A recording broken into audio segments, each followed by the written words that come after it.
She raised her siblings alone, then became their boss. The morning Maya Chen received the call that would change everything, she was 17 years old, making breakfast for her younger siblings before school. The eggs were sizzling in the pan when the phone rang. She almost didn't answer. She was already running late, and the twins needed their lunch money, and Marcus had lost his homework again. But something made her pick up. Is this Maya Chen? The voice was professional, detached. I'm calling from St. Mary's Hospital regarding your parents, David and Lynn Chen. The spatula slipped from her hand. 20 minutes later, she stood in a sterile hospital corridor, still wearing her flour-dusted apron, trying to comprehend words like fatal accident and immediate family notification. Her parents were gone. A drunk driver had crossed the median on Highway 101. They'd been returning from their anniversary dinner, 20 years of marriage, celebrated and ended in the same night. Is there an adult we can call? The social worker asked gently. Grandparents, aunts, or uncles? Maya shook her head. Her mother's family was in Taiwan, her father's parents long deceased. There was no one. I'm 18 next month, she lied, lifting her chin. I can take care of them. The social worker's expression was skeptical but sympathetic. There are 4 minor children in your household, including yourself. The state will need to— No, Maya's voice was steel. We stay together. The weight of promises. The next months were a blur of legal battles, forged documents, and desperate measures. Maya convinced a judge to grant her emergency custody by her 18th birthday, aided by a sympathetic lawyer who'd known her father. She dropped out of high school 2 months before graduation, taking her GED instead. College acceptance letters went unopened then into the trash. The insurance settlement helped, but it wouldn't last forever. Maya took 3 jobs: morning shift at a bakery, afternoon tutoring, weekend cashier work. She learned to forge her mother's signature on school forms, to stretch a pound of ground beef into 3 meals, to mend clothes instead of buying new ones. Her siblings, 16-year-old Marcus, the 14-year-old twins Lily and Rose, and 11-year-old Jamie struggled in their own ways. Marcus grew angry and withdrawn, getting into fights at school. The twins clung to each other, speaking in whispers Maya couldn't decode. Jamie stopped talking altogether for 3 months. Then why do you get to be in charge? Marcus demanded one night after Maya had vetoed his request to go to a party. You're not Mom. No. Maya agreed quietly, exhaustion weighing down her bones. I'm not. But I'm what you've got. She held them through nightmares, helped with homework. By YouTube tutorials, learned to French braid hair from library books. She attended parent-teacher conferences where teachers mistook her for a teen mother, endured the whispers and stares at school events. She grew old before she turned 20, building from ashes. By the time Maya was 22, she had developed a system. Marcus had graduated high school and started community college. The twins were thriving in their sophomore year, both on the honor roll. Jamie had not only started talking again, but had joined the debate team. Maya worked nights now, cleaning offices after the siblings were asleep. But it was during these quiet hours, pushing a mop across corporate floors, that she began to notice things. Inefficiencies in how the cleaning company operated. Wasted supplies. Poor scheduling that left some buildings neglected while others were overserviced. She started taking notes. Then, she started making suggestions to her supervisor. Then, she started getting ignored. Fine, she muttered one night, dumping another bucket of perfectly good cleaning solution that company policy demanded be thrown out after each floor. I'll do it myself. Chen Cleaning Solutions started with one client, the local dentist's office, where she'd taken Jamie for braces. Maya undercut the big company's prices while guaranteeing better service. She recruited other night cleaners who were tired of corporate waste and disrespect. Within 6 months, she had 12 clients. Within a year, she had to hire help. I need a loan. She told the bank manager, the same one who had helped her navigate her parents' estate 5 years earlier. He looked at her business plan, meticulously detailed. This is impressive, Maya. But you're young, no college degree, no business experience. I've been running a household of 5 since I was 17, she interrupted. I've balanced budgets, managed schedules, handled crisis after crisis. I've kept my family fed, housed, and educated on minimum wage. You think I can't run a business? She got the loan. Sucked her the reunion. Chen Cleaning Solutions expanded rapidly. Maya's combination of fierce efficiency and genuine care for her employees created a company culture that retained workers in an industry known for turnover. She offered benefits unheard of in contract cleaning, health insurance, flexible scheduling for parents, English classes for immigrant workers. By the time Maya was 28, CCS had contracts with major corporations throughout the city. She'd moved the family from their cramped apartment to a house with separate bedrooms for everyone. Marcus was finishing his engineering degree. The twins were in college, Lily studying medicine, Rose pursuing art. Jamie, now a senior in high school, had his sights set on law school. It was Marcus who suggested it. "I graduate next month," he said over family dinner. "I need a job." "Ah, you're an engineer," Maya laughed. "You're not going to clean offices. Your company needs systems automation, efficiency optimization. You're still using spreadsheets from 2018. He grinned. "Besides, I know the owner."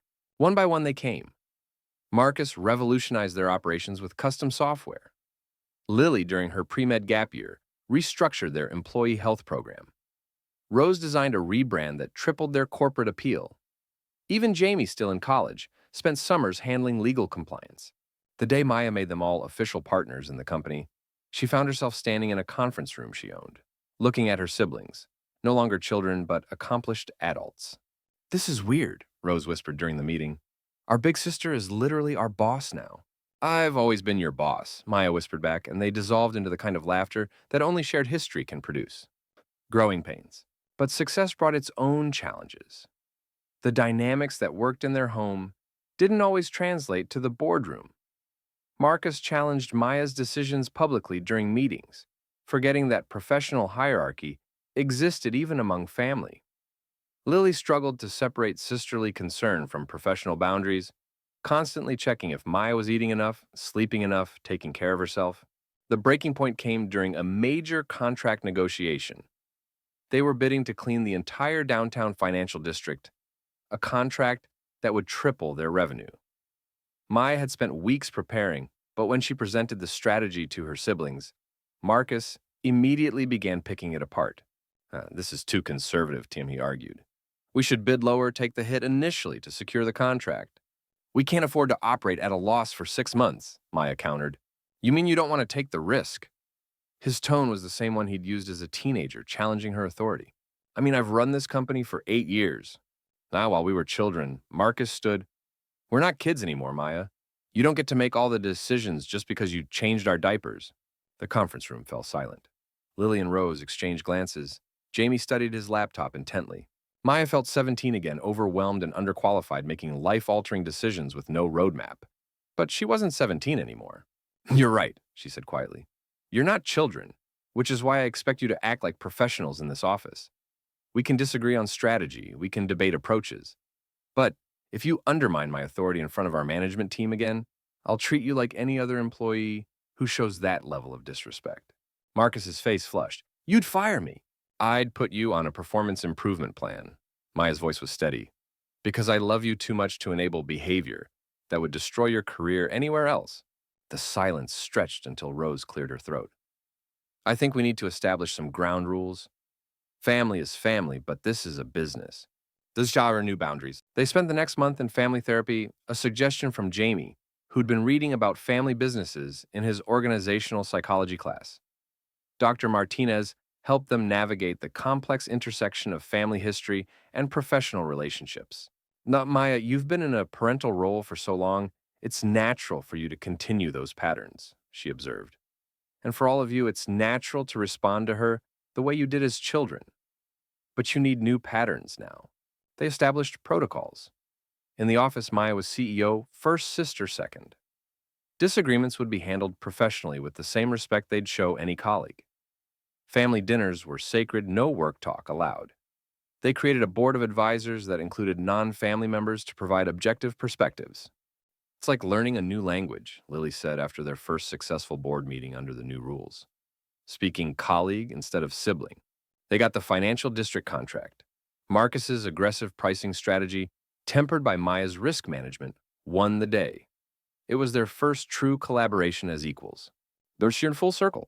10 years after that first phone call, Chen Cleaning Solutions went public. Maya stood at the New York Stock Exchange, watching her siblings ring the opening bell together. Marcus, now Chief Technology Officer. Lily, Head of Human Resources. Rose, Creative Director. Jamie, freshly graduated from law school, their General Counsel. The financial press loved their story. From orphans to IPO, the Chen siblings incredible journey. But the headlines missed the quieter truths. The nights Maya still woke up in a cold sweat, dreaming she'd forgotten to pack someone's lunch. The way Marcus still brought her coffee exactly how she liked it during tough days. How the twins had a group chat called Maya Watch, where they made sure she was taking breaks. Jamie's habit of leaving post-it notes with legal jokes on her desk when she seemed stressed.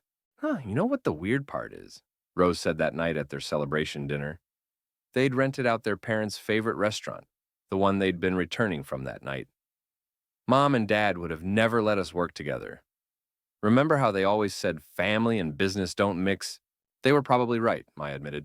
We've made it work, but it hasn't been easy. Nothing about our life has been easy, Marcus pointed out. At least this time we chose the hard path. Maya looked around the table at her siblings, her children, her employees, her partners, her family. The weight she'd carried at 17 had transformed into something else. Not lighter, but shared now, distributed among shoulders that had grown strong enough to bear it. I have a confession, she said suddenly. That first year after Mom and Dad died, I used to imagine what would happen when you all grew up. I'd picture you going off to college, starting careers, building lives. And I'd think, then I'll finally be free. Her siblings watched her faces soft with understanding. But somewhere along the way, I realized I never wanted to be free of you. I just wanted us to choose each other instead of being forced together by tragedy. So, Lily asked gently, do you feel like we choose each other now? Maya smiled, thinking of board meetings and family dinners, of professional disagreements and personal support, of the complex, beautiful, impossible dance of being both family and colleagues. Every day, she said. We choose each other every day. Epilogue 5 years later. The call came on a Tuesday afternoon. Maya was in Shanghai finalizing CCS's Asian expansion when her assistant knocked urgently. It's Jamie, she said. He says it's important. Maya's heart stopped. Important calls had defined her life's trajectory. But Jamie's voice was excited, not distressed. You need to come home, he said. All of you. Even Marcus, I know he's in London. Just trust me. 24 hours later, the 5 Chen siblings stood in their childhood home, the apartment Maya had kept all these years, though none of them lived there anymore. Jamie had set up a laptop on the kitchen table where Maya used to help them with homework. I've been working on something, he said, suddenly shy. With the company's success and some careful investing, he turned the laptop around. On the screen was an architectural rendering of a building. The Lin and David Chen Youth Center, Jamie explained. For kids who've lost parents. Not just a shelter, a real support system. Educational programs, counseling, job training. Everything they need to build the kind of life they deserve. Maya stared at the rendering, her throat tight. Jamie, the land's already purchased, he continued quickly. Next to Mom and Dad's restaurant. I've got commitments from major donors, and Rose designed the whole thing, and Lily's created the program structure, and Marcus built a tracking system for outcomes, and I just need… yes, Maya said. I haven't asked you anything yet. Whatever it is, yes. She looked at her siblings, all nodding. We're in. As they hugged in that tiny kitchen, Maya felt her parents' presence. Not in any mystical way, but in the values they'd instilled, the love they'd modeled, the family they'd built. A family strong enough to survive even their absence. Later, as they walked through the old neighborhood, pointing out memories, the park, where Jamie lost his first tooth, the corner store where the twins shoplifted candy, and Maya made them return it, the bus stop where Marcus waited for his first day of high school. Maya realized their story had come full circle. They'd started as children, forced to grow up too fast. They'd become colleagues, learning to balance love and professionalism. Now, they were philanthropists, using their success to ensure other children wouldn't face their struggles alone. And you know what this means? Rose said as they stood before the future site of the center. More board meetings, more family work boundaries to navigate, more of everything that makes us complicated. Good, Maya said. I wouldn't have it any other way. As the sun set over the city they'd conquered together, the Chen siblings stood shoulder to shoulder, no longer the broken children they'd once been, but not forgetting them either. They were proof that families could be forged in boardrooms, as surely as in homes, that love could be expressed through spreadsheets and strategic plans, that the hardest paths sometimes led to the most extraordinary destinations. And in the end, Maya thought, that was their parents' true legacy. Not the tragedy of their death, but the triumph of the love they'd left behind, strong enough to build an empire, wise enough to share it with the world. The next morning, Chen Cleaning Solutions' stock price hit a record high. But in the family group chat, all anyone talked about was Jamie's engagement announcement and whether Maya would cry at the wedding. She would, of course. CEOs were allowed to cry at their baby brother's wedding, even CEOs who'd raised that baby brother themselves, especially then.